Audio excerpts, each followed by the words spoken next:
दोस्तों और बुजुर्गों, मैं जब यहां पर आ रहा था तो हमको बताया गया कि औरंगाबाद में कल शिवसेना के सदर उद्धव ठाकरे ने तकरीर करते हुए कहा कि औरंगाबाद से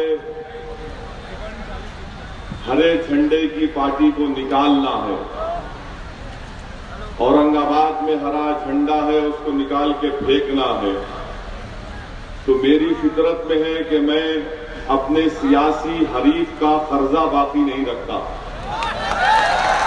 तो मैं ये समझता हूं कि मुनासिब ये है और पूरे इखलाक के दायरे में रहकर मैं उद्धव ठाकरे से कहना चाहता हूं कि औरंगाबाद में अल्हम्दुलिल्लाह हमने अपने पार्टी का हरा झंडा गाड़ा है।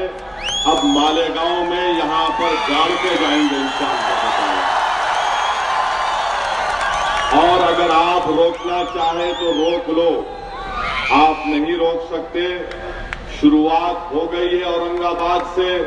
अब महाराष्ट्र के हर उन 50 असेंबली हल्के जात में जहां पर मजलिस-ए-इत्तेहादुल मुस्लिमीन के उम्मीदवार मैदान में हैं, वहां पर हरा झंडा मजलिस का लहराएगा इंशाअल्लाह। और ये अजीब बात है कि शिवसेना के उद्धव ठाकरे को हरे से नफरत है। अरे तुम आरे फॉरेस्ट को, बंबई में जो वो फॉरेस्ट है उसको बचाना चाह रहे हो। वो क्या पीला है, हरा है? वो हरा है। तो हरे को रहना जरूरी है, इसलिए कि मुल्क में माहौलियात को अच्छा जो चीज करती है वो हरा करती है।